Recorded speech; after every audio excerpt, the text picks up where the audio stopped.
wherever you want to sit today.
Good morning, good morning. Good morning, everyone. Welcome. I have the distinct pleasure of introducing this year's Davis Workshop speaker, Dr. Ericka Dunbar. Dr. Ericka S. Dunbar is assistant professor in the Department of Religion at Baylor University. Her area of research focuses broadly on gender, ethnicity, violence, intersectional oppression, sexualized abuse, colonialism, trauma, and diasporic studies. More specifically, she engages in intersectional analysis of sexualized, gender-based, and colonial oppression in the Hebrew Bible. Her first book, Trafficking Hadassah, Collective Trauma, Cultural Memory, and Identity in the Book of Esther and the African Diaspora through Routledge in 2022, is based on her doctoral dissertation and is a dialogical cultural study of sexual trafficking in the Book of Esther and during the Transatlantic Slave Trade. In this project, Dr. Dunbar analyzes how ethnicity, gender, class, sexuality, and colonialism intersect and interact in instances of sexual trafficking, both in ancient and contemporary contexts. Please join me in giving a warm welcome to Dr. Ericka Dunbar.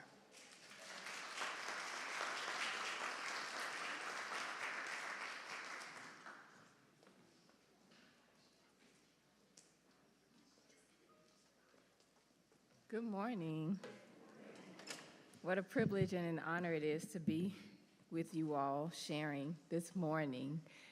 Would like to thank Dr. Acosta for the invitation, Dr. Tomi Ording for her hospitality and enduring support, and the entire Brite community, all of you all, for the opportunity to engage in conversation this morning. I first came to Brite in 2014. I was accompanying a friend who had been accepted to Brite, and we did a road trip. Well, I started in Charleston, South Carolina, and so it was probably about a 17, 18-hour drive for me, and I picked them up from Atlanta. But I share this because my friend got sick when he was in the program at Brite and has transitioned since then. And so I speak his name, Gerald Ike Parks II, today to honor his memory and the scholarship that he contributed. In 1998, Dr. Vincent Wimbush published a seminal work titled Interrupting the Spin: What Would Happen If Were African Americans to Become the Starting Point for Biblical Studies, in the Union Seminary Quarterly Review. Early in the article, Dr. Wimbush posed a poignant question that remains relevant in 2025. What might happen if African American experience were the starting point, focal point, the foregrounding for the academic study of the Bible? This is followed by a call for, quote, an openness to begin the study of the Bible, as it were, in a different time, which means from a different side of interpretation and denunciation, with the necessarily correlative different presuppositions, orientations, and agenda, end quote. Wimbush notes that biblical interpretation have been long subjected to Western cultural domestication and containment, wherein the Bible was whitewashed and Europeanized. Will Gaffney bears witness to this tendency, adding, quote, in the Gentile world, Bible translators have been overwhelmingly white, as is our guild. This means that until very recently, the Bible that holds authority in my religious and academic worlds were produced by scholars who do not look like me, do not share my culture, and are part of a culture that has been openly hostile to the scholastic capacity, literary achievements, and even moral agency of my people. As a result of the demographics of the Guild, the voice of authority in biblical translation has often been a white Gentile male voice, particularly in Christian contexts where Jewish interpretation of the Hebrew Bible has not been regarded as authoritative, end quote. Wimbush further argues that there is a, quote, tendency to think that the Bible was written for, speaks to, and can be appropriately and authoritatively interpreted only by Europeans, that the ancient cultural streams that it represents flow directly into European settings, end quote. This propensity ultimately leads to what Wimbush identifies as the, quote, fetishization of a certain class-specific cultural text interpretive practice, end quote. Wimbush affirms that the past is recoverable, accessible, and responsibly translatable, but notes that it has been traditionally done through certain appropriate interpretive methods, strategies, and approaches. Exegesis, understood only by an elite core of interpretive shaman-like figures granted authority either by official church-state collusion in socially homogenous European countries or unofficial high church, high society collusion in the United States, within which are found the often repeated but ironic claims regarding separation of church and state. His proposed alternative, foregrounding African Americans in the academic study of the Bible, and I would broaden this to include African diasporic subjects outside of America as well, which he claims grants a radically different orientation to the discourse. This interruption or spin centers and represents African American experience in academic biblical studies, which Wimbush argues materializes a more consistent, intense, and critical focus on the modern world and the present, on social cultural formation and sacred texts, and on the Bible as manifesto for marginalized or existence. For Wimbush, this spin, quote, forces readers to come to terms with and see the full complexity of American history and the full range and complexity of human emotions, foibles, risings and fallings through the experiences of African Americans, end quote. Particularly as it pertains to my scholarship, this spin helps to focus on the many social tears in the fabric of Africana life and identity, including enslavement, sexual exploitation, the loss of land, and the loss of cultural memory. It also enables readers and interpreters to see how, through survival, African diasporic peoples persisted and adapted by assembling, quote, cultural pieces from shattered social cultural experiences, from rupture and disconnection, end quote, thus forging an identity for themselves. According to Wimbush, this critical spin illuminates how, quote, African Americans represent a rather fascinating window into the psychosocial ramifications, power dynamics, including infrapolitics, involved in a social formation in general and biblical social formation in particular, end quote. Foregrounding and framing cultural stories allows cultural collectives to represent their trauma while bridging the past with the present, and to do so from their, quote, own site, apart from the demands and gaze and authority of whites, end quote. It enables them to shift back and forth between the past and the present, making connections between text and context, and identifying analogous ideologies, rhetoric, stereotypes, and practices that are mirrored in both societies and cultures. I argue that another critical spin that must be employed in biblical hermeneutics is the application of intersectionality and polyvocality. Intersectionality is a framework that asserts and describes how indicators of difference, including gender, ethnicity, race, class, and other markers of identity, overlap and intersect with one another. This framework provides an alternative strategy of interpretation that allows especially Africana girls and women to consider their social locatedness, understand their identities, consider the interconnectedness of racism, classism, sexism, patriarchy, and colonialism, and organize against routine violence perpetuated against them. Polyvocality is a literary device that is characterized by multiple and varied voices and or perspectives. Similar to intersectionality, polyvocality deepens, expands, and problematizes a single-axis gender analysis. It welcomes reflection on both the multiple spaces summoned and controlled in the biblical narrative and the multiple layers of subjugated, suppressed, and often silenced identity within each individual and within the female collective. Not only must we engage the voices and experiences of the muted, frequently overlooked and ignored characters within the Book of Esther, but by drawing on polyvocality, we can create the space to facilitate conversations with other biblical readers and scholars that either missed or ignore critical elements, cues, and references in the text that identify intersectional oppressions. This literary device also allows interpreters to reconsider the framing of the virgin girl's experiences as a beauty pageant, which is the dominant way of understanding what's happening in the story with these girls, and identify it as sex trafficking. The girls do not exercise volition. They are brought across national boundaries by colonial powers. They are sexually exploited and traumatized, and they remain in unfamiliar locales wherein new hybrid identities must be forged for them to survive. So in the spirit of critically interrupting traditional Eurocentric dominant modes of reading and engaging biblical and sacred texts, my engagement with the Book of Esther begins by highlighting and foregrounding the presence and intersectional identities and experiences of countless nameless African girls in my interpretation. There are references to the presence of African people in the Book of Esther, yet many readers and interpreters miss or ignore textual clues to this presence. That there are textual clues of the presence of African people and not clear, straightforward references to them illuminates textual marginalization, which may mirror lived experience of marginality by African people in the ancient context. Readers must read between the lines to uncover that beautiful young girls from Africa are present in this story, alongside other vulnerable girls and subjected to widespread sexual and psychological abuse.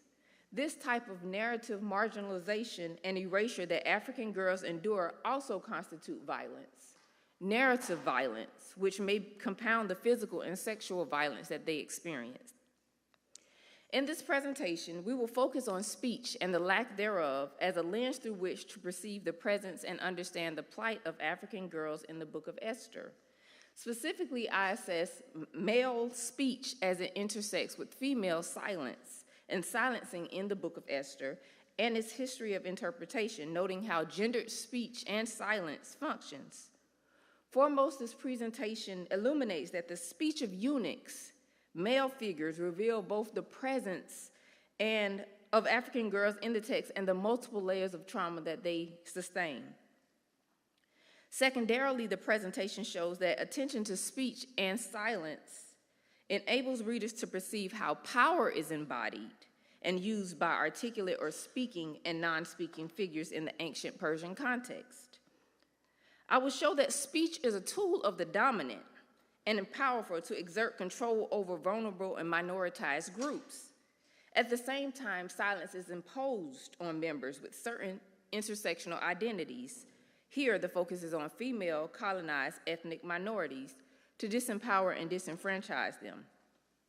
Finally, I will reflect on speech and speaking out as hopeful activism, as embodied by Hadassah, who is Esther, in the story world, and as a mandate to contemporary biblical interpreters and readers.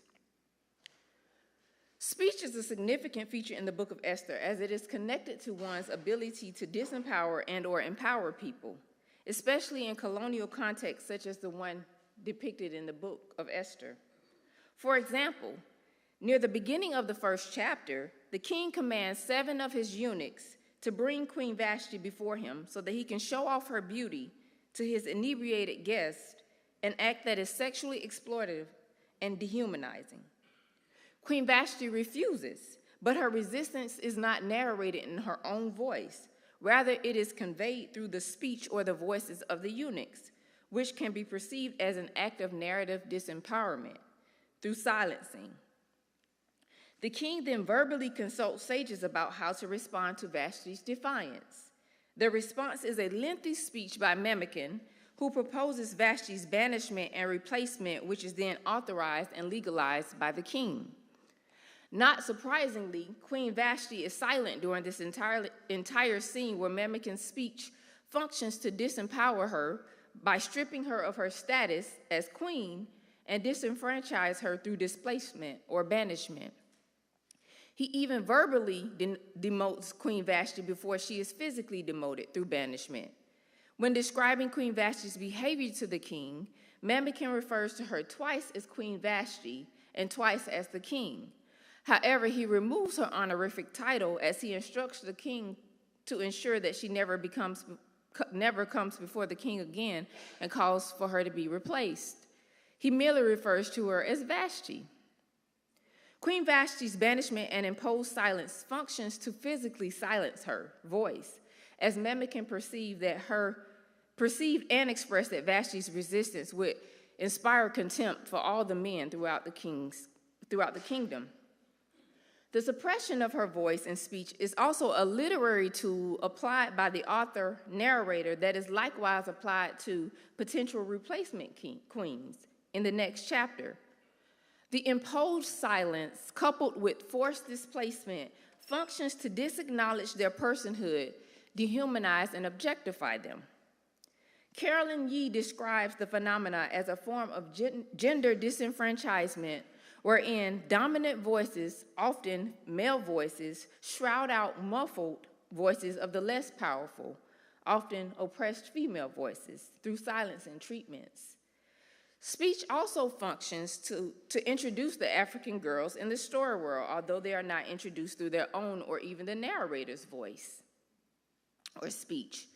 Sometime after the king has banished Queen Vashti, his imperial court, in consultation with his royal servants, conceives and then implements through commissioners the following policy.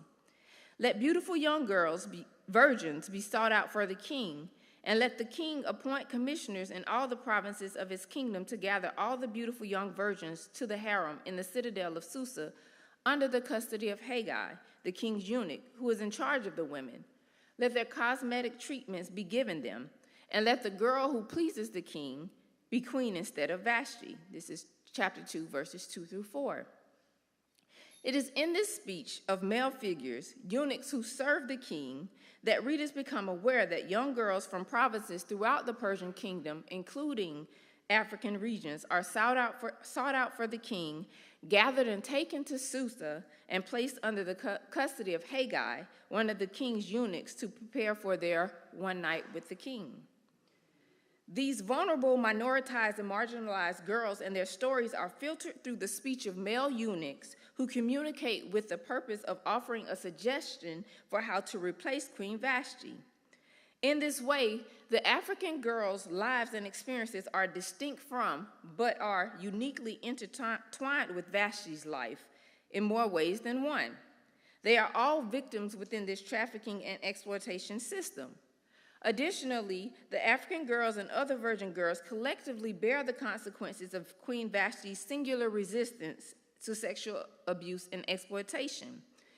This seems intentional on the part of the traffickers and abusers to prevent opposition, since no one else is depicted as resisting the king's widespread sexual abuse of the female collective.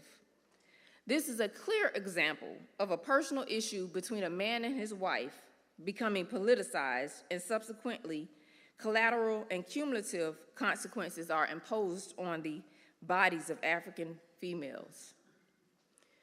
The king perceives the way to deal with his own perceived powerlessness and loss of power is to empower himself through the silencing and disempowerment of the entire female collective. In the first chapter, the narrator reveals to readers that Africa is represented in the story, denoting that the king ruled over 127 provinces from India to Ethiopia. However, it's not until chapter 2 that readers learn from the speech of the king's servants that girls from Africa figure more prominently in the story. With Vashti's silenced refusal and consequent eviction initiating mass sex trafficking of countless girls, including those from Africa. This speech not only exposes the presence of African girls in the text, but also their vulnerability to and experiences of simultaneous physical and narrative erasure and violence. On the one hand, the speech reveals the sexual exploitation and violence that are imposed on the African girls by the king. On the other hand, the African girls' presence and identities are clouded by scant details, the separation of crucial information that reveal aspects of the girls' identities and/or interpreters' choices to gloss over this information, and narrative silence. Alongside girls from other ethnic groups, African girls are targeted, extracted from their homes and families, transported to Persia, apparently without their consent, and held captive in the king's harem while they receive a year of beauty treatments, which they seemingly are not given a choice to undergo either. After this process is over, they are taken to the king so that they can have non-consensual sex with him until he determines who best satisfies him sexually. Moreover, they are rendered sexual slaves, as they are not permitted to return home, but are relegated to the harem of concubines, his harem of concubines, seemingly indefinitely. Girls with diverse ethnic identities, including but not limited to Persian, Jewish, Ethiopian, and Indian, are all targeted for abuse, trafficked, and raped by the king, but attention to the intersectional identities of the African girls gives voice to the specificity of their experiences, preventing the essentialization of their experiences and their conflation with the experiences of other gender and ethnic groups. Sexual trafficking is defined in contemporary U.S. law as the recruitment, transportation, transfer, harbor, and receipt of people by coercive or abusive means for the purpose of sexual exploitation. And these processes are evoked in the Book of Esther when countless virgin girls are abducted from their native lands, which fall under imperial rule, with the king's 127 provinces spanning from India to Ethiopia. And that's denoted on this map behind us in the red version. That's the scope of the Persian Empire. References to these geographical locales clarify that sexual abuse is connected to social and geographical settings and movement between them. There are 127 provinces, yet the narrator chose to identify India and Ethiopia as provinces that set the parameters of the kingdom. It is significant that the narrator discloses that virgin girls in the ancient context are taken from geographical locales predominantly inhabited by Black and brown girls in our contemporary context. This observation elucidates that across time and space, colonial forces perceived and promoted ideologies that dark-skinned ethnic girls and women, especially those of African descent, are not fully human, that the rape of African and African diasporic girls and women is not a criminal act, and that Africana girls and women do not need to be protected from colonial oppression. These ideologies highlight not only the ethnic hierarchical relationships and abuses of power in colonial and sexual trafficking institutions, but also the affinity of colonizers from powerful majority ethnic groups to target, exploit, and justify the sexualized abuse of minoritized and colonized ethnic bodies. Randall C. Bailey also points out that the book opens with interesting geographical and ethnological notation. He stresses that India and Ethiopia are southern configurations that represent an array of territory which concentrates power, empire, and power in common-day nomenclature of Asian Africa. Bailey posits that since this description ignores Europe, this is part of an anti-Greek polemic that calls attention to past superiority of the South over the North. He maintains that these designations are not merely geographical, but are also racial ethnic markers signifying Greece. Additionally, later interactions between Mordecai and Haman and the geographical notation signal and foregrounds ethnic and imperial conflict and power as a noteworthy trope in the Book of Esther. This point becomes significant in chapter 2 as it underscores how the virgin girls experience sexual exploitation because of imperial, ethnic, and gender conflicts, among other factors. A disturbing trend is that many contemporary trafficking routes originated in Africa and Asia, and there are increasing numbers of girls being trafficked and forced into marriage from these locales. Tiffany King assessed the function of maps and relationships of domination and colonization. She argues that cartographic renderings of settlement, imperialism, colonialism are technologies of conquest because maps depict and elaborate the specific ways that individuals and groups violently write and come into being through genocide, enslavement, and settlement. And I would add sexual exploitation, which is a prevalent feature of colonizing cultures. King argues that literature, culture, and science, or maps, are parts of the orders of knowledge that embed the ideology of the group self in opposition to the other. If I apply her theory to the cartography depicted in the Book of Esther by communicating spatial information that foregrounds India and Ethiopia, the author attempts to effectively represent Indianness and Africanness as states of geographic, cartographic, and ontological otherness that is dominated by Persia. In other words, the configuration of the map and the spatial information it communicates is a representation of the assertion and self-actualization of the Persian Empire as the powerful self who exercised dominion over perceivably lesser human, especially sensual beings such as African and Indian girls existing at the margins of society. More pointedly, the author writes the Persian Empire into being through anti-Black and anti-Indian violence. Further, the depiction of the movement of minoritized and colonized female bodies offers a linear and stable story of conquest, subjugation, and dehumanization that is unresolved and incomplete, as the king can circulate and shift girls' bodies continuously and without resistance. The geospatial references are not merely communicating spatial information about the imperial rule of the Persians, but they're also mapping racial traumas of colonialism and sexual abuse experienced by marginalized and minoritized ethnic groups. Attention to these geospatial ethnic references enables readers to visualize the girls' stories and experiences with spatial data in ways that counter the author's weaponization of the data for anti-African and anti-Indian sentiments. And if you are attentive to this map that's behind us, it does not, this is from Bible Odyssey, it does not represent Kush or Ethiopia, which would be somewhere under Elephantine, right? And so this is an example of cultural and narrative erasure in spatial data. The speech detailing the process and let the king appoint commissioners in all the provinces of his kingdom to gather all the beautiful young virgins to the harem in the citadel of Susa is separate from the geographical markers and identifiers in chapter 1, which serves to generify the girls, covering up specific details about their intersectional identities. Those geographical locales denote ethnic and national diversity among the girls, which is sanitized and covered up by a vague descriptor, quote, all the provinces, end quote. The girls are all beautiful young and virgins, but they have diverse ethnic, national, familial, and religious identities that uniquely contribute to and potentially exacerbates their experiences of oppression.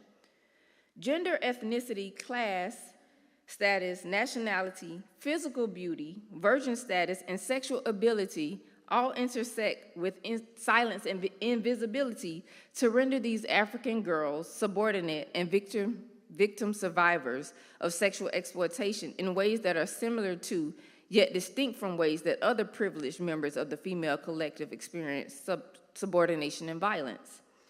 My interpretive framing seeks to ensure that African girls' experiences are not merely consolidated with the experiences of members of other ethnic groups based on the basis of gender.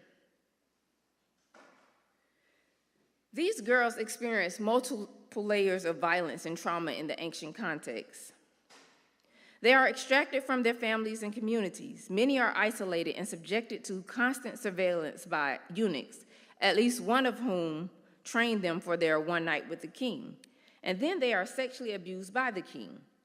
The targeting, gathering, and extraction of the girls constitute physical, psychological, and social ruptures, violations that are likely intensified by the girls' inability to choose or consent to engaging in this process or intermarriage, as they are embedded in cultures that seemingly does not afford girls and women a say in marital arrangements. Much like Queen Vashti and far too many other biblical girls and women, these African girls are silent and silenced by the constructor narrator of this story, as they are silently moved as mechanisms of disempowerment. The eunuch's speech revealed other layers of trauma that the girls endure. they are objectified and regarded for their beauty, virginity, and chastity, which position the girls' bodies as economically valuable bodies. Having economically valuable bodies, the girls are extracted both as economic assets for the king and to disempower, dishonor, and to decrease the economic and political standings of the girls' families who are colonized by the king. Yet their objectification does not stop there. They are likewise objectified through a year-long beautification ritual wherein they receive 6 months of oil and 6 months of perfume in preparation for more extensive abuse. Commentators such as Nicole Duran does not place the beautification process under the rubric of abuse. Instead, she places the abuse under the rubric of beautification and describes beauty as a useful quality that the girls could deploy in order to survive and gain position and security. In contrast to Duran's framing, I argue that the beautification process is a tool used by the king and empire to sexually exploit the girls trafficked into his palace. The girls are made to undergo a beautification ritual wherein, in addition to experiencing physical and social ruptures, identity and cultural ruptures are imposed on them. And Wetter posits that the beauty treatments the virgin girls undergo are rites of passage, wherein the girls' social statuses are irreversibly changed. I would add that it's a procedure intended to erase aspects of their identity and culture as well. Change not only manifests in and on their bodies through beautification, but the process, as Vetter points out, creates new persons with new identities, which necessitates the erasure of indigenous identities and cultures and the imposition of new identities and cultures that reflect the dominant group. Vetter goes on to argue that, quote, through these rites of passage, the empire disconnects the girls from an earlier point in the social structure and puts them into a liminal, ambiguous state where former social ties are dissolved and girls are then transformed and stabilized by the new social structure, the empire, end quote. The beautification process is an intentional colonial ritual designed by the empire to cut off all prior social ties and prepare the girls for life in the royal harem, probably more accurately described as imprisonment, where they are expected to be passive and obedient. The mechanics of sexual trafficking are not merely legalized, but they are ritualized. To become queen, the girls must be cleansed of their selfhoods, their nationhoods, their ethnicities, and become aligned with the empire's selfhood, embodying Persianness and displaying proper humility and reverence for the Persian king and his empire, something that Queen Vashti refused to do. This rites of passage or beautification process functions then to erase their Africanness, transforming these girls into what the king and male collective desires in a proper Persian queen. Detaching the girls from their history, their land, their people, their language, and their culture is the essence of dehumanization. They are rendered vulnerable by trauma, deracination, detachment, alienation, and ethnocide, which leads to additional abuse in the form of sexual exploitation. The suffering that they endure in the biblical text through familial separation, cultural erasure, and physical and sexual violence shatters social bonds, destabilizes their sense of safety, and isolates them, both at individual and collective levels. The girls' forced transport from their native homes and provinces and subjection to the beautification ritual is followed by constant movement and surveillance while in the king's palace.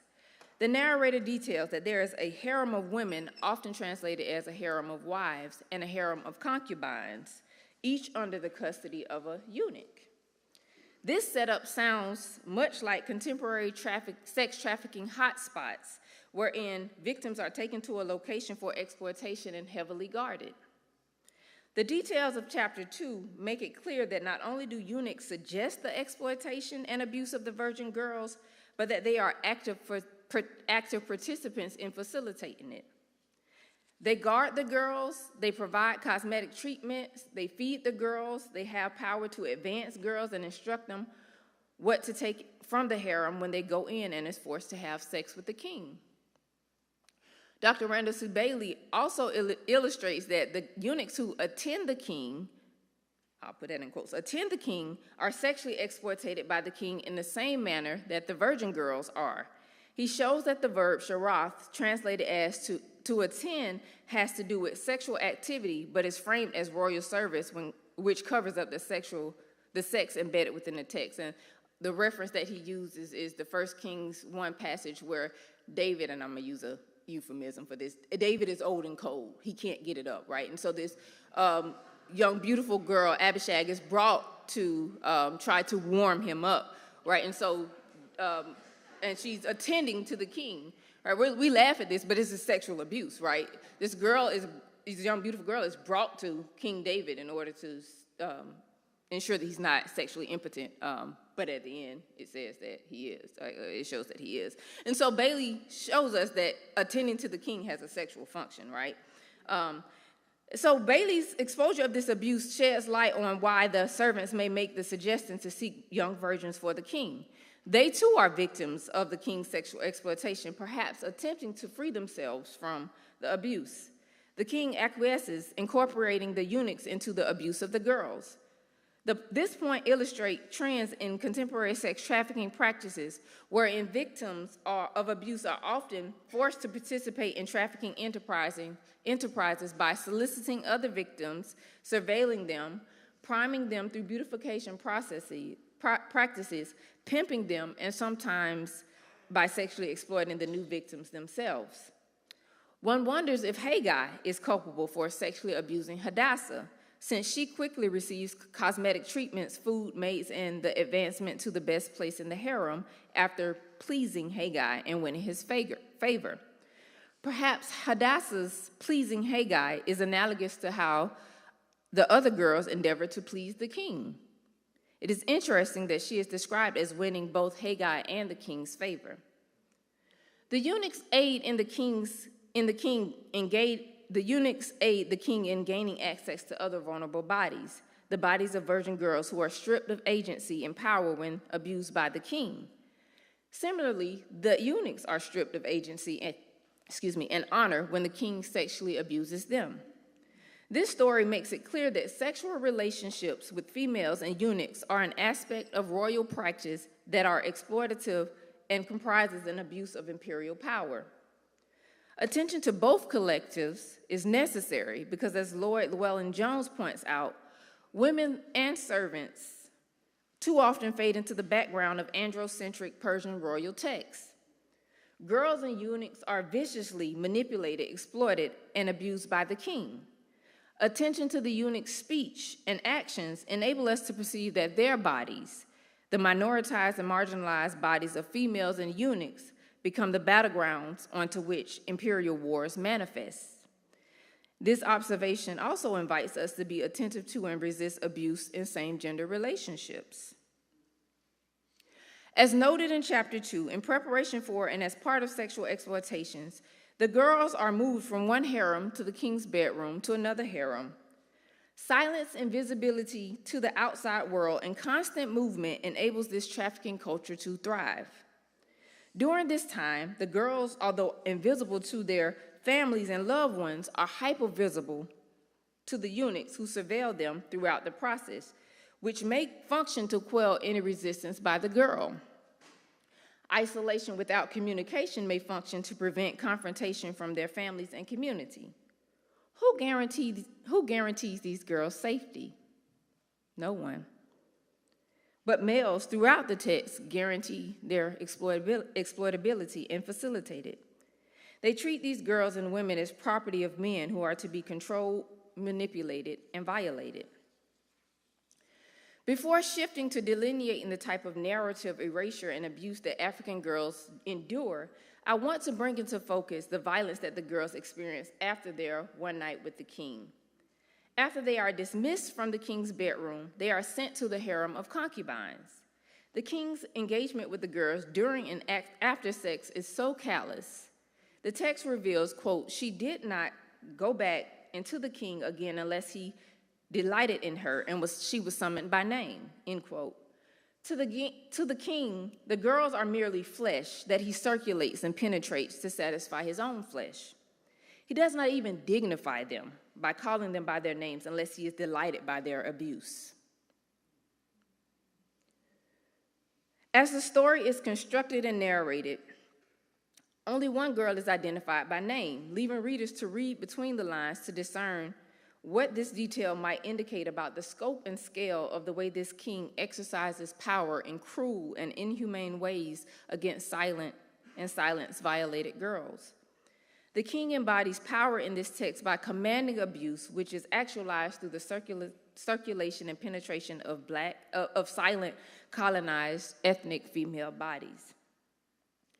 While some commentators perceive that life in the harem of the concubine is still a win because it affords the girls privileges, social statuses, and some access to upward economic mobility and security through marriage, which, if you were paying attention as you came in, we were playing Aretha Franklin singing One Night with the King, right, which positions this abuse as an opportunity for social and upward economic advancement. But in doing so, we are inadvertently promoting rape culture because that's what's happening in that One Night with the King, right? And so we have to acknowledge that and resist it.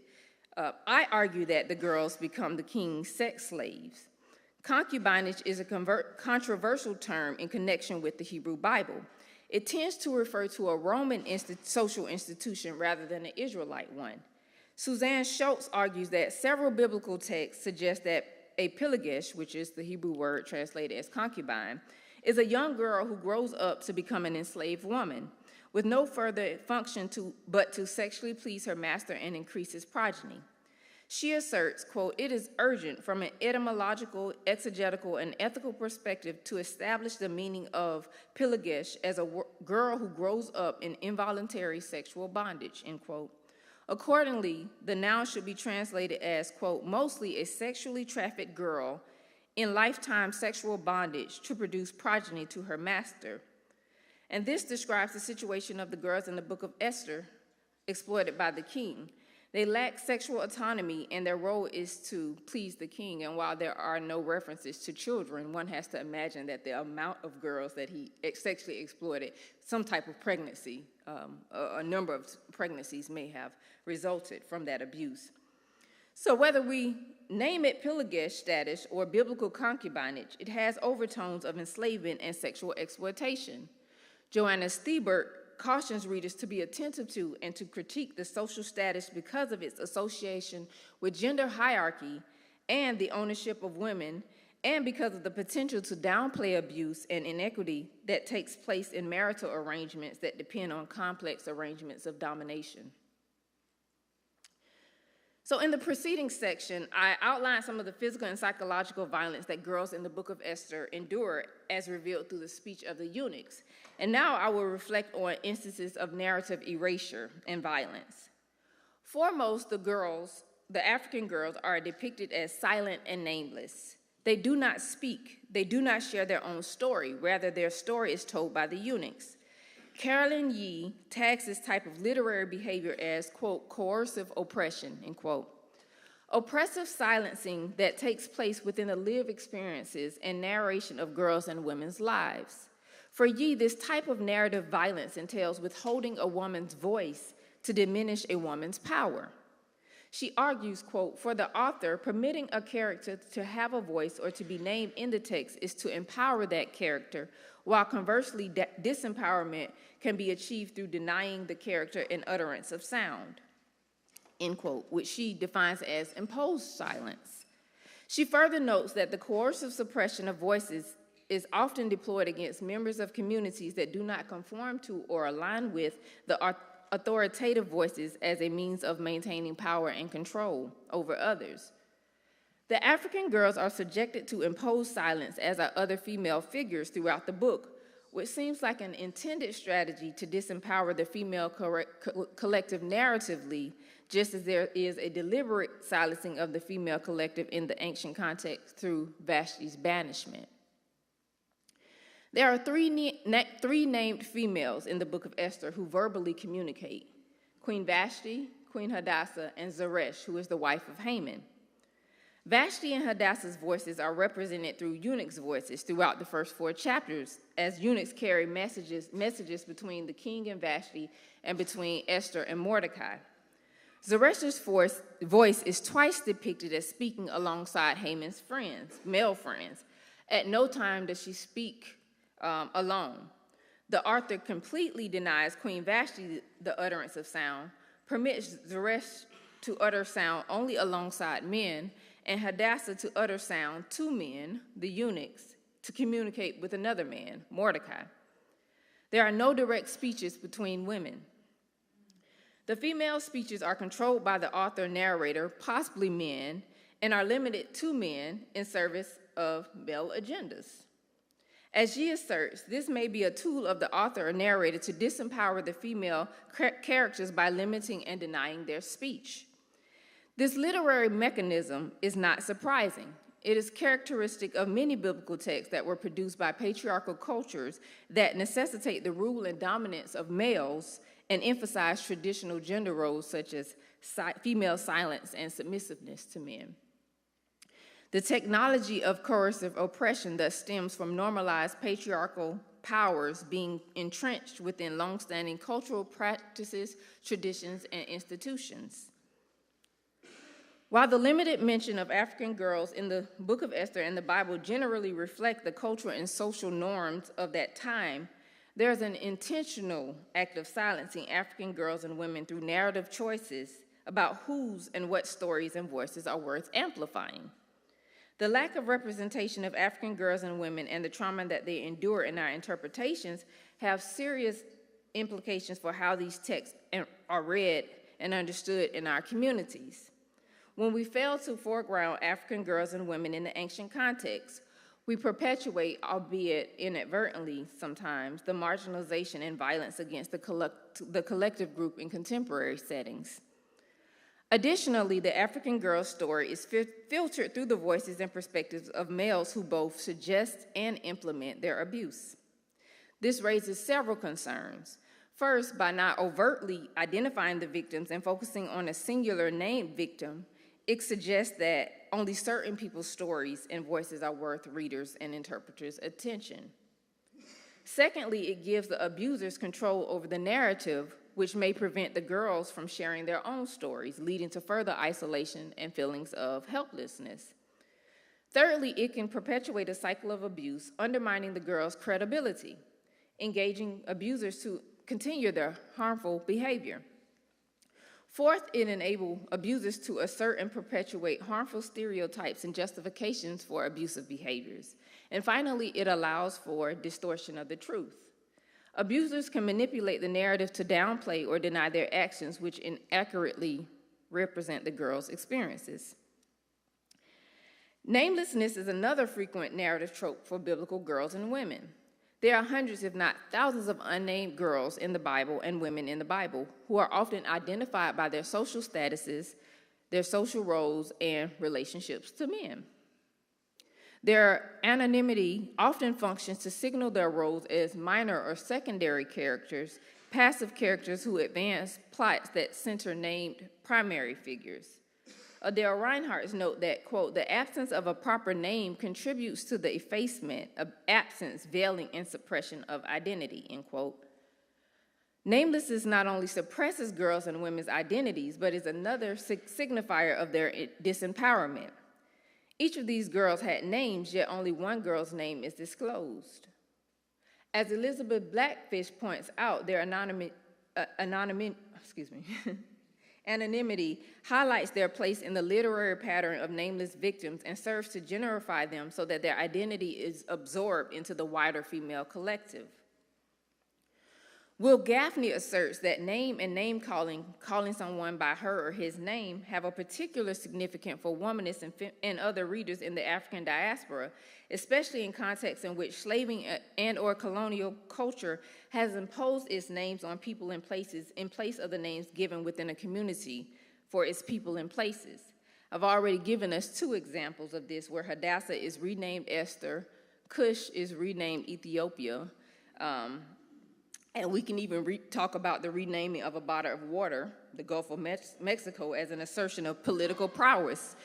As political science professor Ian Hurd notes, an attempt to project an image of power by giving an ideological dating name. And so this is a common feature, right?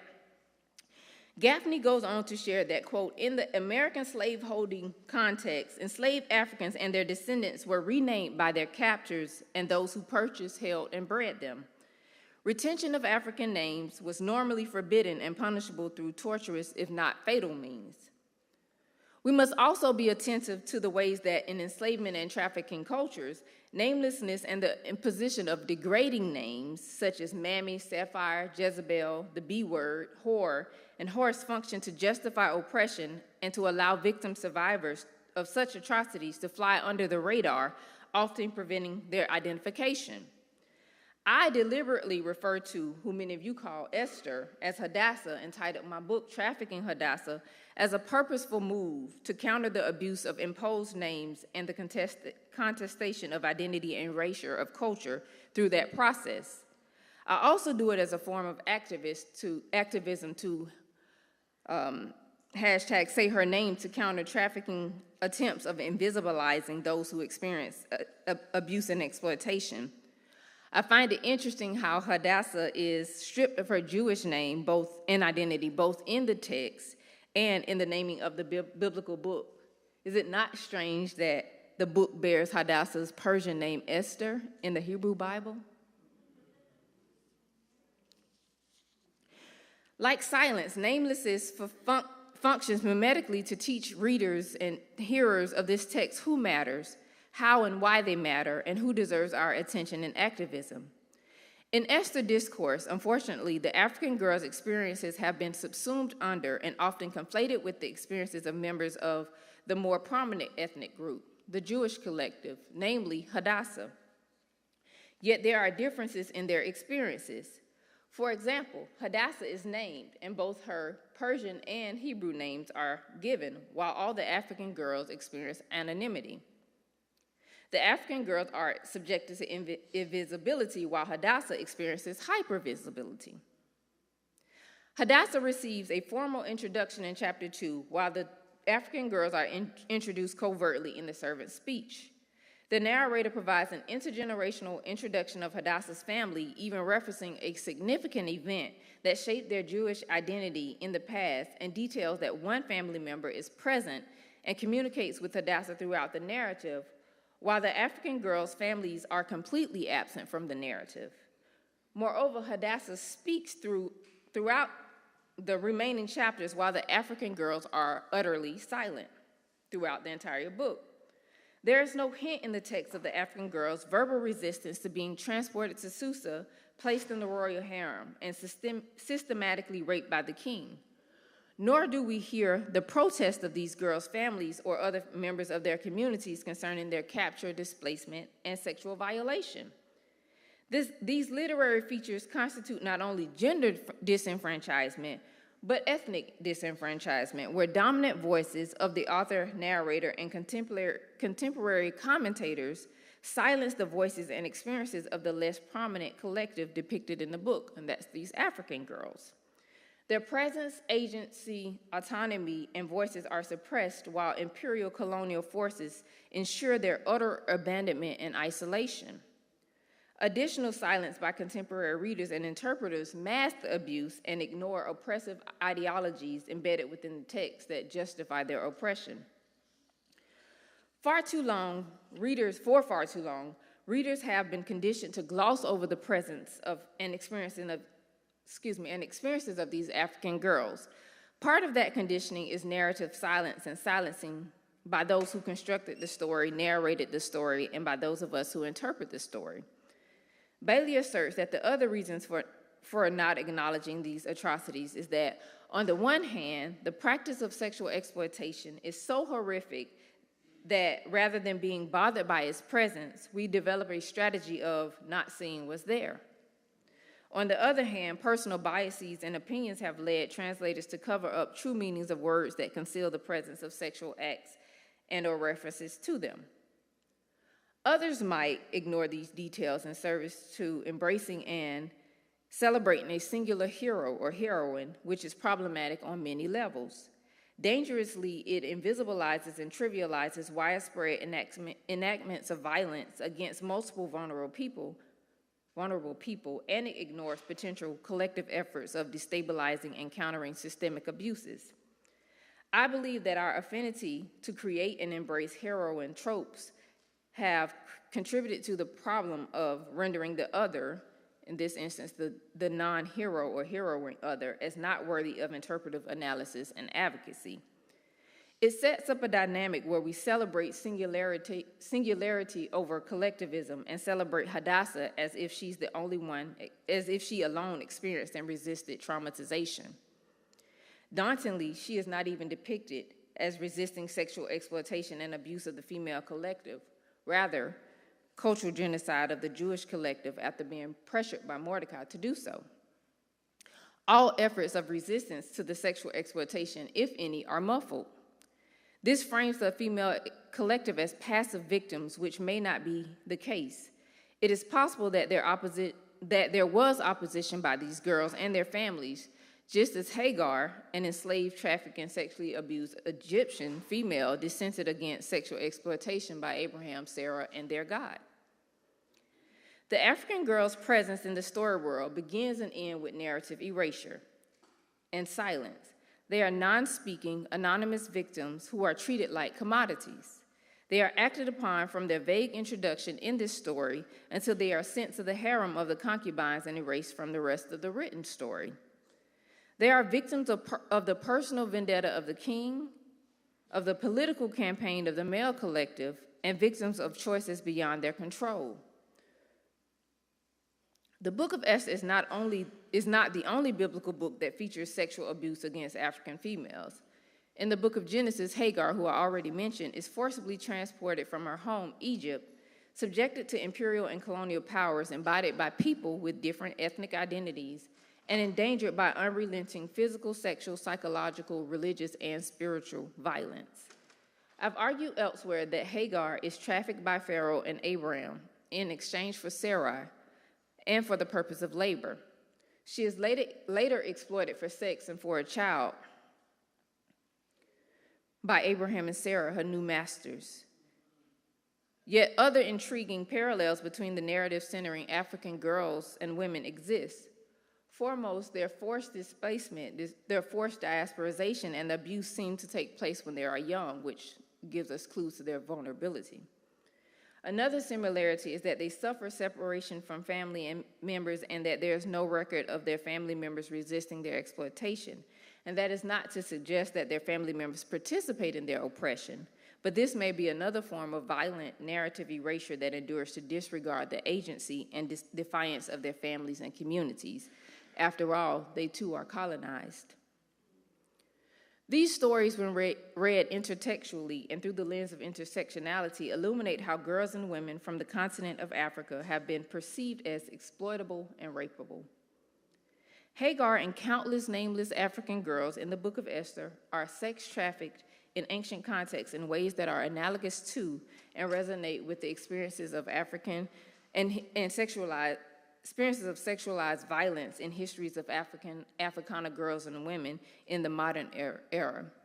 A particular note is the capture, transport, and enslavement of millions of Africans across the Atlantic Ocean, otherwise termed as the Ma'afa or Transatlantic Slave Trade, to various new lands, also exploited, plundered, and stolen by colonizers.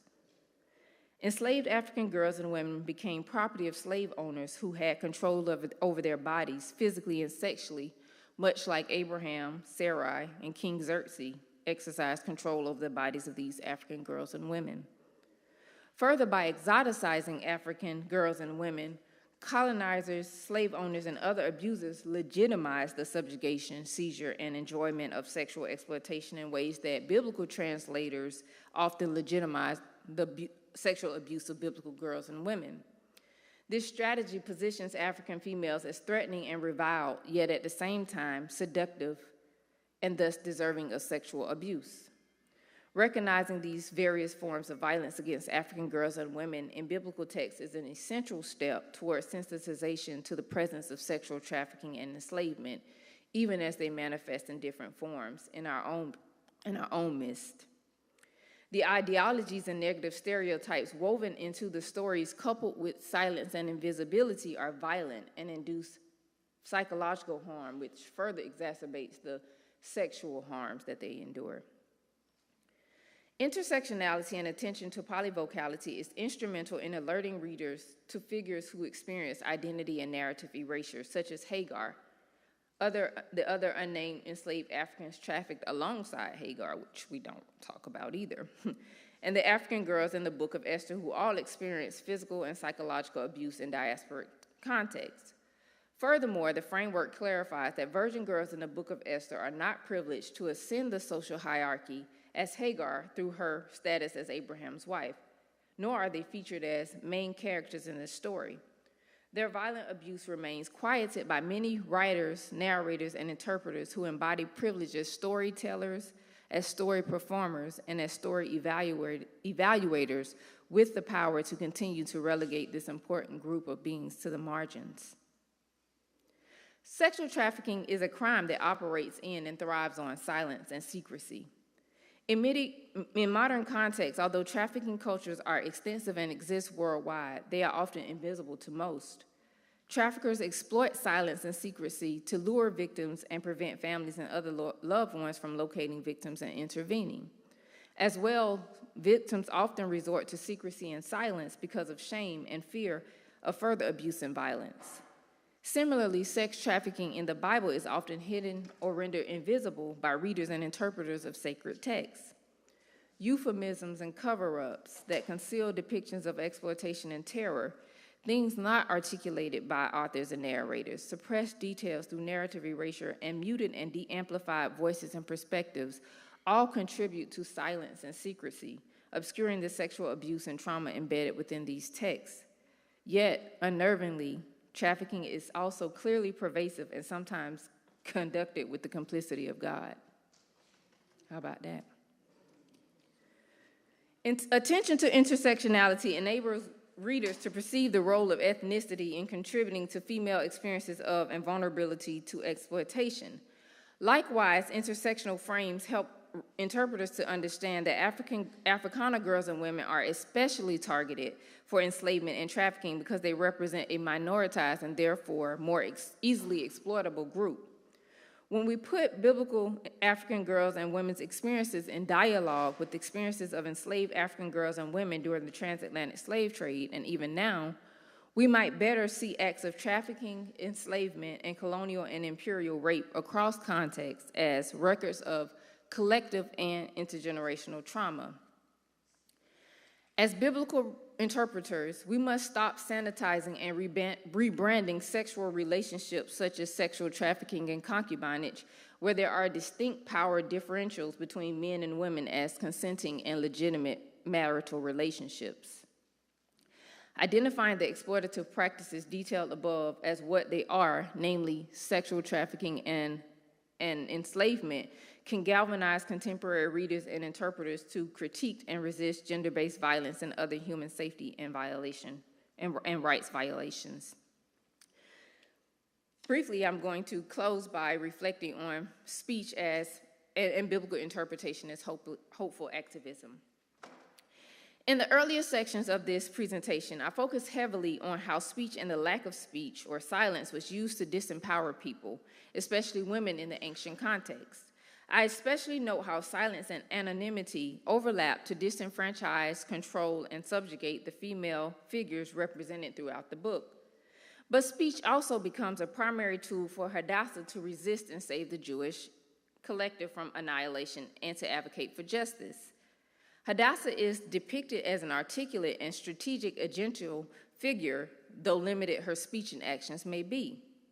She advantageously uses speech as both a shield to protect the Jewish collective from being killed and as a weapon to challenge authority and change the course of history.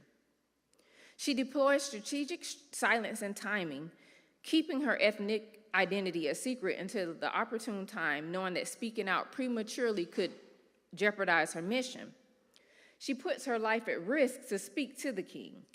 After being pressured to do so by Mordecai and revealing the law, quote, "All the king's servants and all the people of the king's provinces know that if any man or woman goes to the king inside the inner court without being called, there is but one law. All alike are to be put to death," end quote.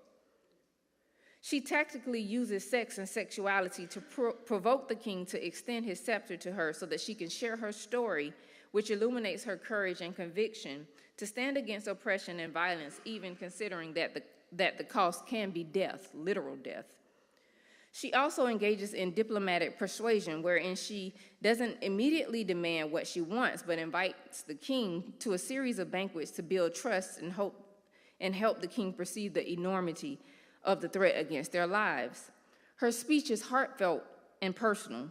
She is logical, skillfully framing the narrative to highlight the injustices, and appeals to the king's emotions by highlighting the impact of Haman's decrees on her life and the lives of her people, humanizing the issue and making it more compelling. Speech is how Hadassah empowers herself, and through these techniques, she not only resists marginalization and protects herself and her people from experiencing the grave atrocity of death, but she also empowers her people through speech to act to protect themselves and resist violence. Hadassah's story is a powerful example of how speech, when used wisely, can be a powerful instrument in liberation and justice. The US-based campaign, #SayHerName, aims to raise awareness of the names and stories of Black women and girls who have been victimized by racist police violence and to offer support to their families. If only we could join the chorus of #SayHerName supporters by lifting up the names of those Africana girls and women impacted by imperial violence in the Book of Esther. Unfortunately, though, we cannot because they remain nameless. But as ethically responsible biblical interpreters, we can bear witness to the plight of these girls and women whose names we will never know. We can stand with those impacted by sexual violence and exploitation throughout history and up to the present moment. We can commit to read between the lines, behind the euphemisms, and through the silences and silencing in the biblical text and in narrated stories of Africana girls and women across time and space. And in doing so, we may not redeem the biblical text, but we will redeem the stories and the dignity of all the girls and women whose voices have too often been silenced. Gayatri Spivak poses a poignant question that challenges us to think about how the voices of the violated are represented. Spivak asks, quote, "Can the subaltern speak?" End quote. The subaltern representing populations that are socially, politically, and geographically outside the hegemonic power structure. And indeed, they can speak, and they must speak. However, part of our activist work and advocacy work must include the commitment to not only speaking for them, but relinquishing some of our power so that they can speak for themselves, so that we're not facilitating the same type of vocal mediation, distortion, appropriation, and erasure that we see made manifest in the Book of Hadassah. Although these girls have experienced narrative and interpretive erasure for centuries, their stories exist and should be heard and shared. It is important to assess both speaking and silent and often nameless characters because it can reveal the presence of people and aspects of the story and history that many of us have been conditioned to ignore. Erasure of identity and collapsing their story to a few paragraphs that is characterized by namelessness, voicelessness, and the absence of family constitutes disempowerment and oppression. And might I add, this type of silencing mirrors the silencing of Africana lives and experiences in our contemporary context through censoring topics that we can teach, banning books, and the eradication of DEI. Having a voice and being able to use that voice is an effective way to actualize change. So we must use our voices and empower survivors to use their voices to disrupt the silence that they were and continue to be subjected to in order to create a world where suffering, enslavement, and trafficking, sexual exploitation does not exist.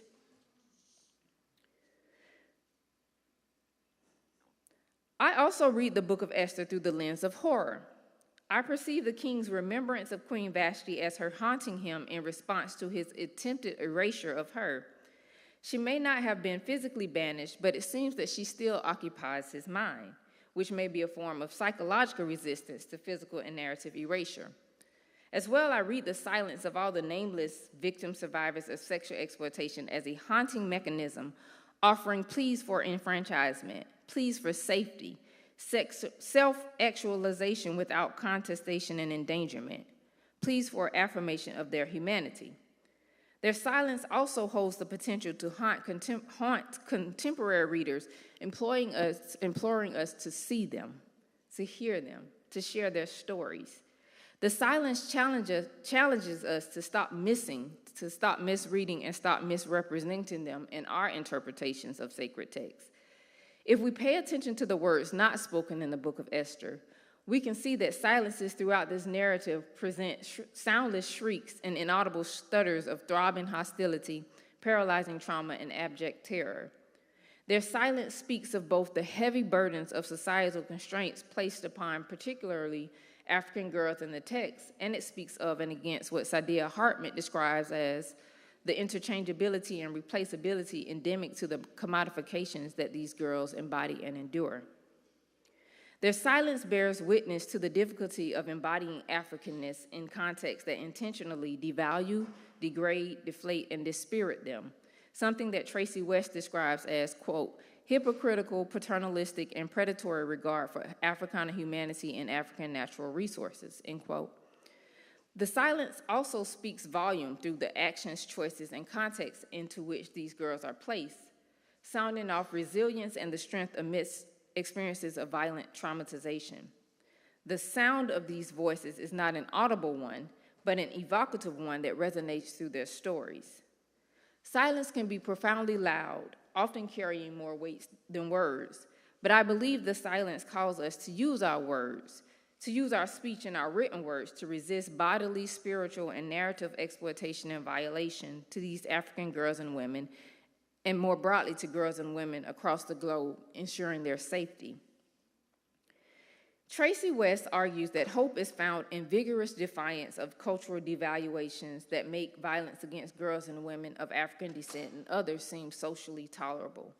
She defines this type of opposition to gender-based violence, defiant Africana spirituality, which for her is informed by critical and dialogical biblical interpretation.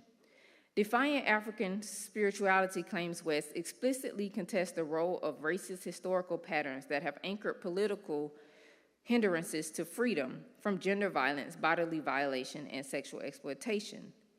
West argues that defiant African spirituality functions as a source of comfort, affirmation of worth and dignity, intervention and meaning-making amid crisis for the assaulted and abused, and evokes, summons, and invites the kind of human connectedness and belonging that creates hope for widespread solidarity and broad cultural transformation. It represents an inexhaustible spiritual support for political transformation needed to end violence and ignites hope among victim survivors, advocates, and leaders because, as Chicano theorists Irene Lara and Elisa Facio argues, quote, spirituality often plays a decolonizing role in creating meaning, inspiring action, and supporting healing and justice in our communities, end quote.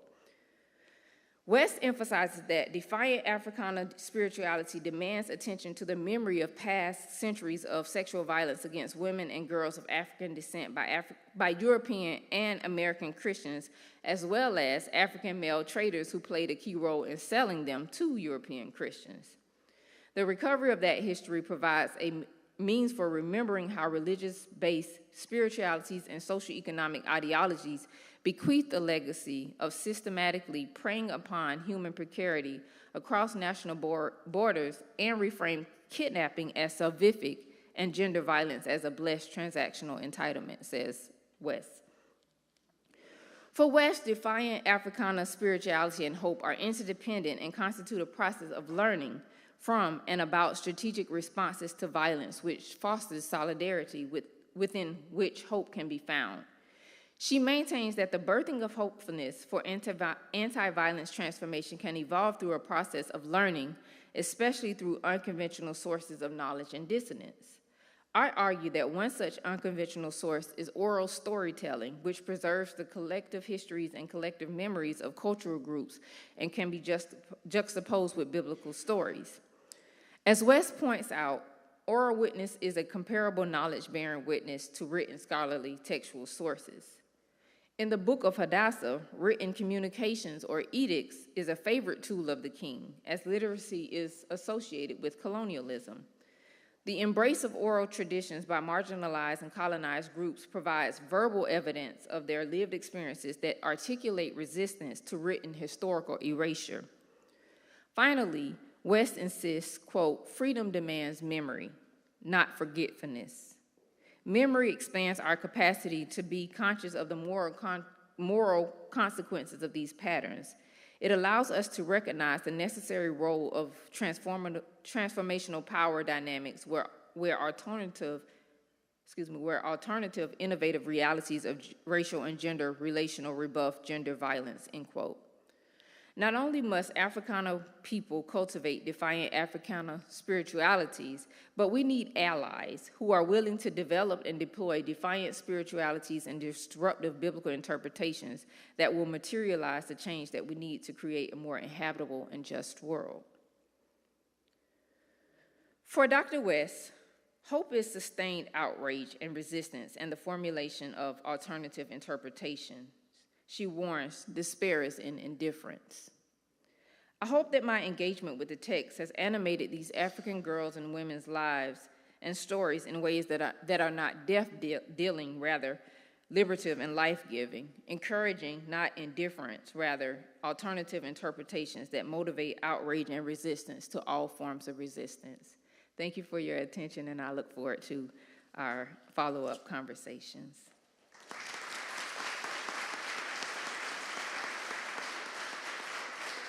So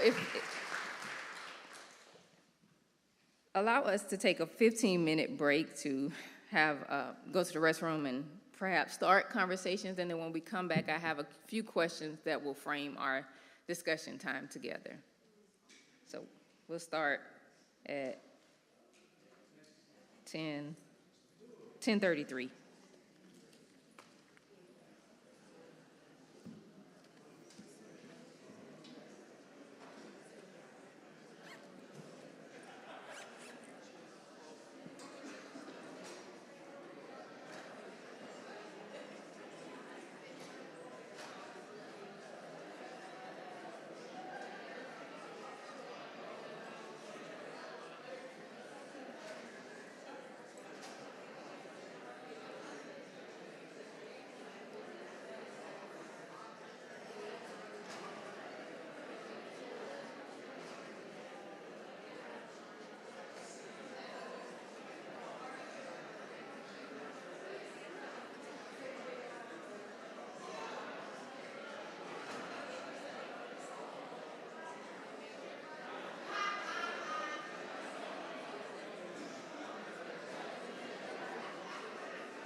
May I have your attention, please?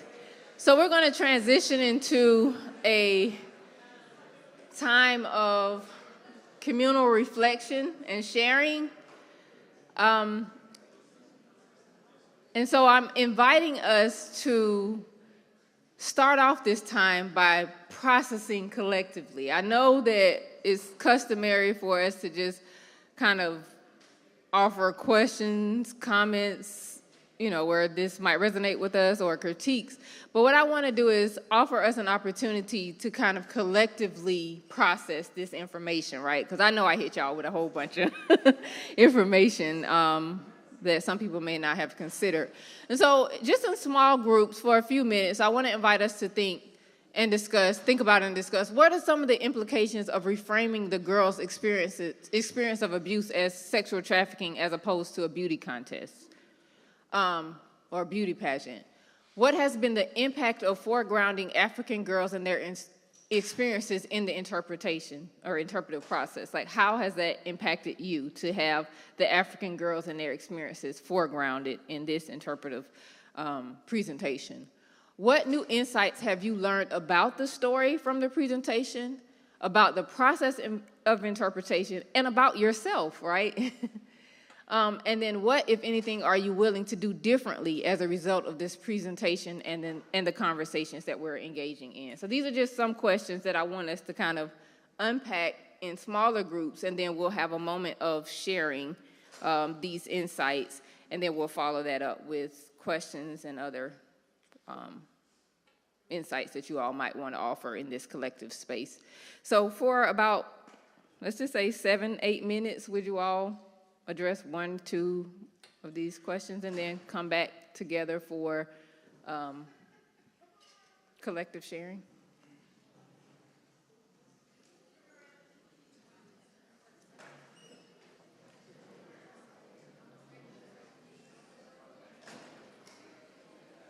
Again, what are some of the implications of reframing the girls' experience of abuse as sex trafficking as opposed to beauty pageantry? What has been the impact of foregrounding African girls and their experiences in this interpretive process?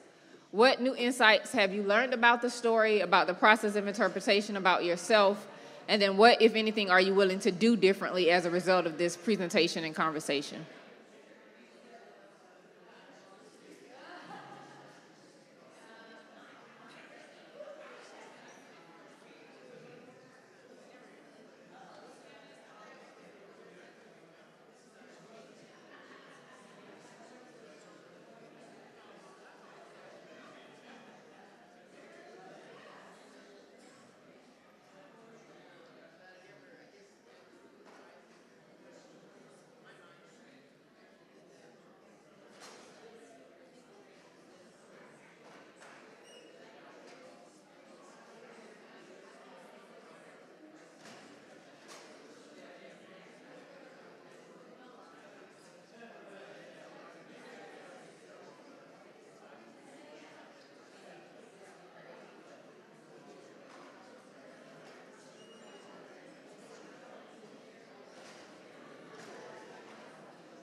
Thank you all for taking the time to engage in these small groups conversations.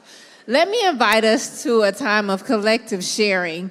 I don't want to ask you to respond to a specific question in your sharing. You choose which question or insight you would like to share. May I invite volunteers to share some of what has been shared in the smaller group conversations?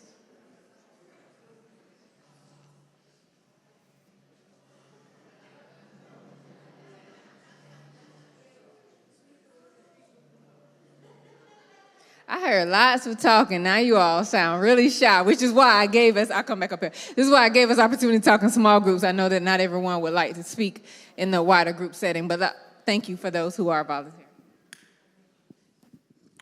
We discussed also the nature of how when the slave trades, names were changed and identity became different and you had to assume the different identities. We also discussed how in our generation, the women's voice in the church and in the pulpit has been difficult to be understood and heard for some of the very same things that you've been talking about. And this is a very revealing way of going back to some of the roots of it. And we appreciate it. Thank you. Thank you.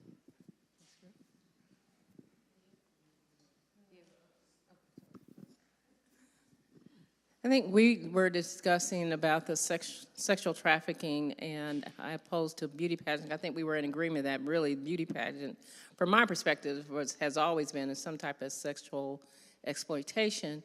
But when we look at that, we're talking about other people's standard of beauty, and I think within the Christian context, we had to be very careful of what message that we're sending to our young ladies. And that's an opportunity, if we reframe what that is, or really just be transparent as to what it is. They can begin to have their own voice about who they are and really stand firm for who they are in Christ, and not from a perspective of, I think we said male perspective, or these ideas that what beauty is. Because each young lady that has to fall prey to that can put themselves in a position where they are more vulnerable to those type of things, living up to somebody else's standards. I was thinking about how when you're even in the preaching act, right? Like if you're not engaging standard biblical interpretation, you're considered kind of outside the lines, right? And then especially as women preachers, if you're already embodying what is female and then you're not engaging the accepted literature, which is traditionally male and not from people of color or indigenous people, then you're critiquing the very system. And I think that you brought that up. And so as a result, I am willing to look for the voices that aren't heard, and it not only in the text itself, but in the scholarship outside the text, and engaging that in a new way. Thank you. Let me just share this insight. When I was in college, University of Florida, I would actually stop on the sides of the roads, go on the sides of roads and speak to women who identified as prostitutes, right? Because I felt like they were marginalized by the church, right? I felt that everybody just rode by them and passed judgment, but I felt that they had stories, right? And so those conversations informed a lot of my understandings of what sex trafficking is, even about intersectionality. They did not have the language, right? But they were talking about and describing intersectionality, which put it on my radar. And so for me as a religious leader, it is important for me to not only be informed by religious voices and scholarly voices, but of the voices of people that are actually experiencing and living through these things, right? And another thing I want to say is, like, in the preaching moment, a lot of these women revealed, like, pastors are not conscious of how their engagement with and preaching of texts such like these have the potential to do harm, right? It reminds me of my trauma. It has the potential to re-traumatize or to traumatize me. And so that is something that we have to be considerate of, right, and thoughtful about. There was one other thing that I was going to say about the preaching moment. Oh, that some women said that sometimes it's hard to differentiate between the king, God, and my pimp. There's a conflation of these three individuals, right? Because my pimp tells me I am your God. I supply all of your needs, right? And so pimps are appropriating biblical language, right, and relationships, right, in order to exercise control and domination over these women. So that is something that we have to be conscious of as we are preaching and engaging these texts. Particularly, and I'm going to reemphasize it, is the potential to harm and traumatize people, right? Because we were talking about yesterday, we can use these stories, right, in these settings. But there are irresponsible ways to use these stories, and we have to be conscious and have commitments to not causing harm, Others who want to share.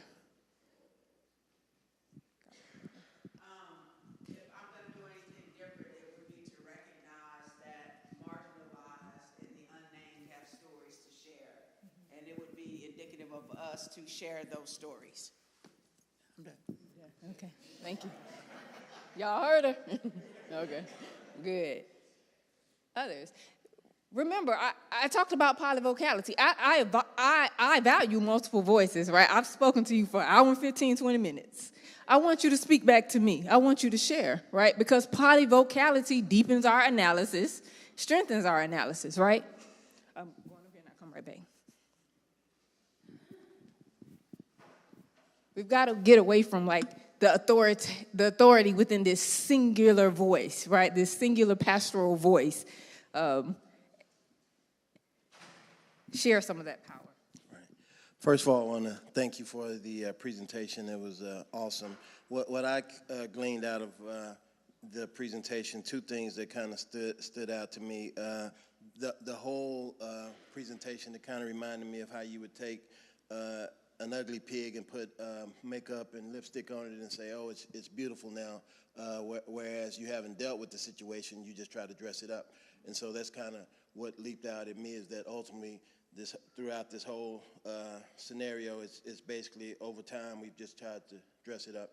The other two things is that you mentioned that the voices of the violated, that kind of stood out.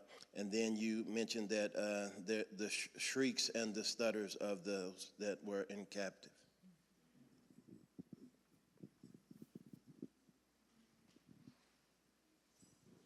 Thank you for sharing.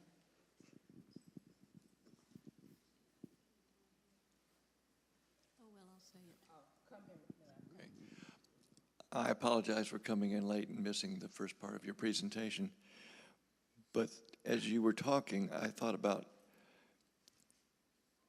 Thomas Jefferson and then our own current president and his wife, and the implications of sexualization. And I wonder if you could speak to that.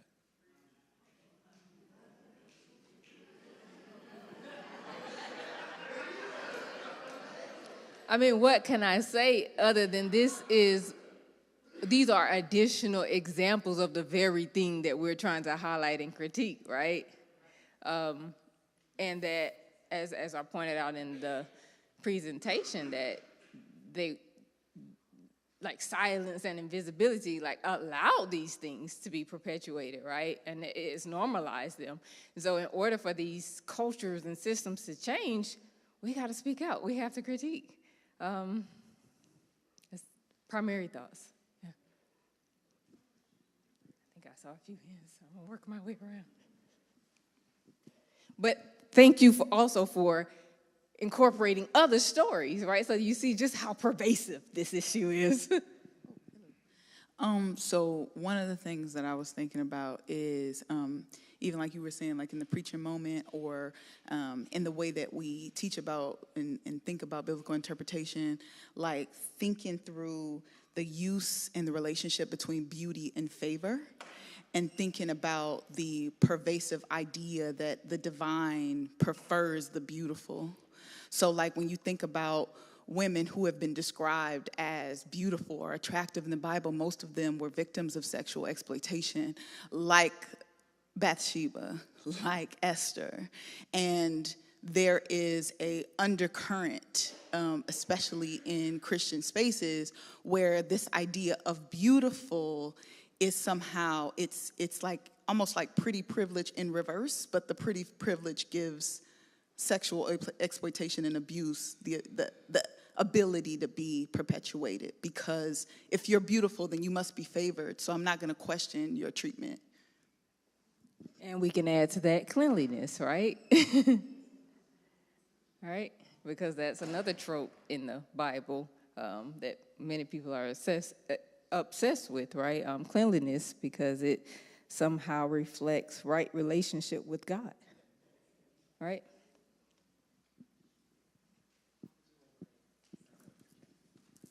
Thank you again for your presentation. Two things that have come to mind for me in terms of foregrounding African girls.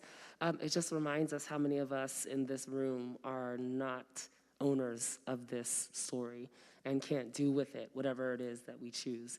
But if we just look at the truth, it also reveals how surface our spirituality is. If our spirituality wrestled with the truth, how much more faithful of a disciple would we be?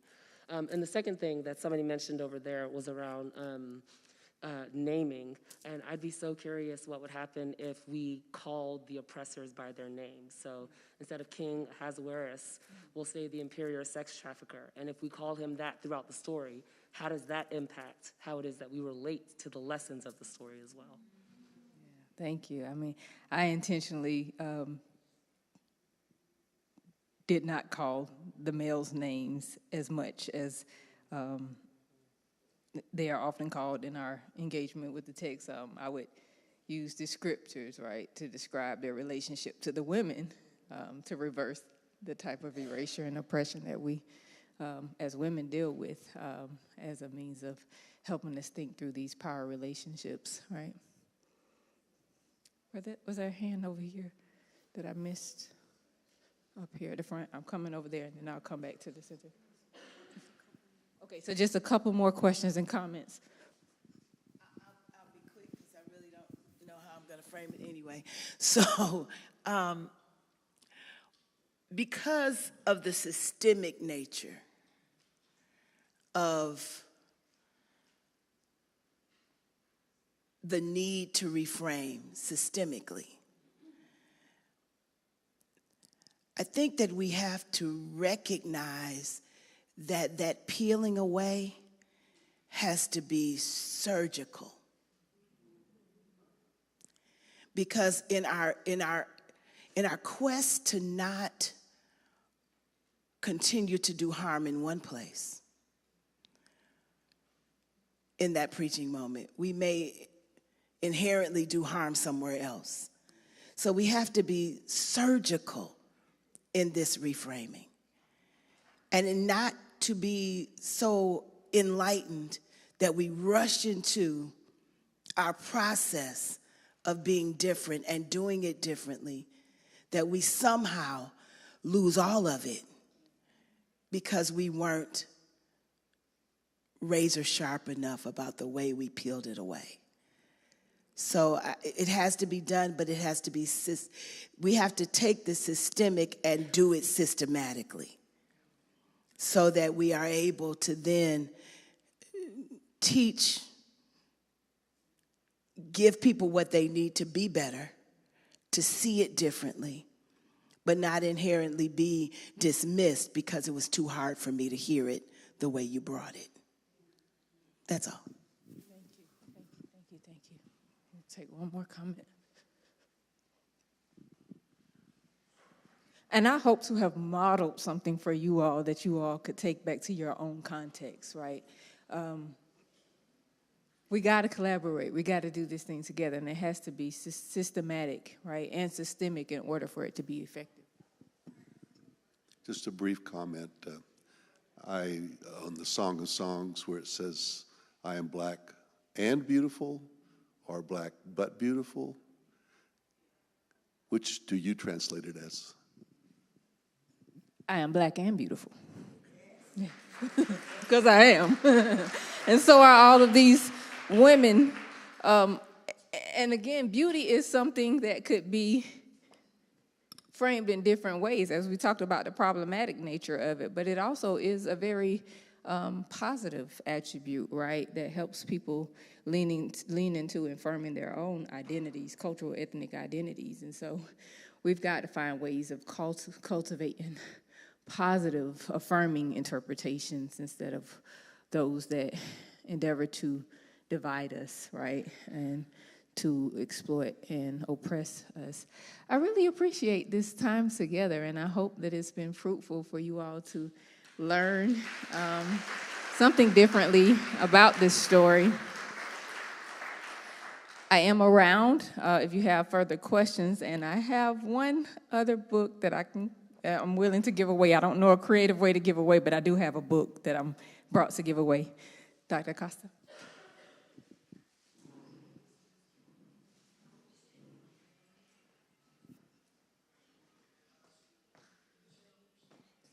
Thank you. Let's express our gratitude once again to Dr. Dunbar. Thank you so much, Ericka. Thank you. I was mentioning to Ericka earlier that I was in one of the workshops yesterday. We were talking about trauma, obviously, and one of the things that was highlighted was religious trauma, and it occurred to me that one of the things that contributes to religious trauma is the way that our biblical text has been misinterpreted, misused, and has been used to abuse and to perpetuate oppression. And so I appreciate especially you highlighting this story from a very different perspective and to alert us, at the very least, to alert us to the ways in which we have allowed this text to be used and abused to perpetuate oppression. So I hope that at the very least this opens our eyes to be more cautious about what is said and what is not said in the text. So thank you. One thing that I just want to reaffirm, that this reading not only focuses on Africana girls and women, but it also brought into focus harms that are perpetuated against LGBTQI members. And so that is something that we cannot gloss over, right? We must address that as well. A few housekeeping items. This beautiful notebook that you see, you recognize the scene. They were supposed to have arrived last week, and you would have received one at the beginning of the conference. They arrived just yesterday. And so if you do not have a notebook, please stop by the registration desk at the front and be sure to grab one, okay? We don't want to bring him back to Brite. We want you to take it with you and remind you, give it to someone else, and maybe there'll be the schedule is in the front. It was intended to be helpful. And so anyway, they're here, so please be sure to take one before you leave. Also, if you did not receive a copy of the book, Trauma Plus Grace, which is by the Reverend Dr. Serene Jones, who is our Wells preacher, please let me know or let someone with a volunteer tag know, and we'll be sure to get you a copy of that book. Please be sure to go upstairs to the bookstore and check out the books that they have. All of the books by our speakers and Brite faculty are available there. Not all, but many, I should say. And then please be sure to stop by the nonprofit tables, the resource tables, and have conversations with these folks who are doing great ministry. I also want to alert you to a couple of changes in the schedule, and that is, I know it's cold outside, so walking to Brite has not been, folks have not really liked that. So, okay, so you spoke, I heard. You spoke by, you didn't speak, but your silence spoke. So we've moved the retired minister's lunch to UCC in room 150. And again, if you're not sure where that is, please find someone who's wearing a volunteer lanyard, and they'll be happy to guide you. So the retired minister's lunch, which is happening like as soon as we're done here, is in room 150 here at UCC.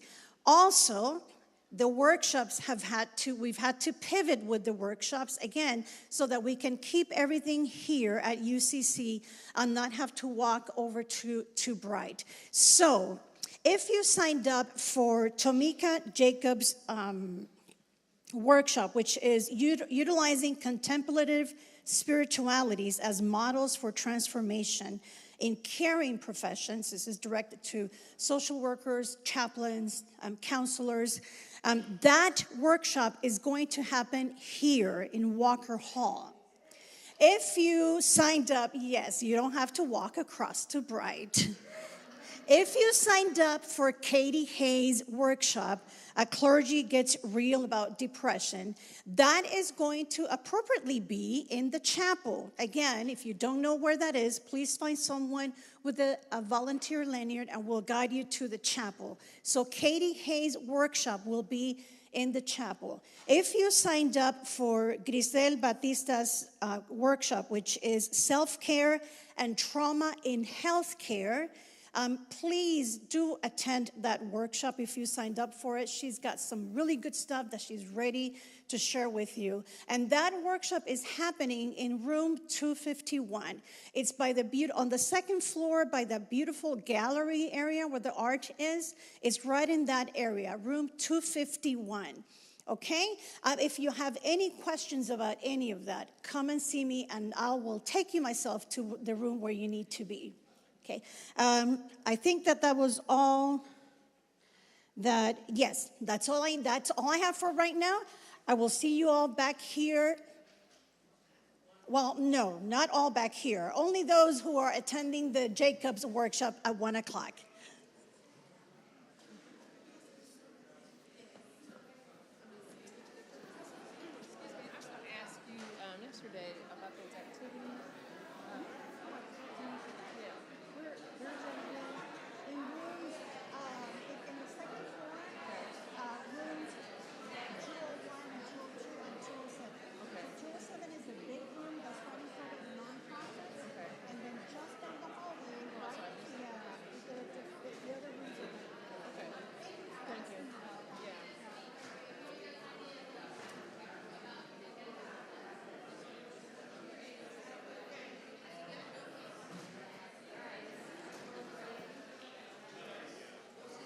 Cynthia, it was nice to meet you. Oh, nice to meet you too.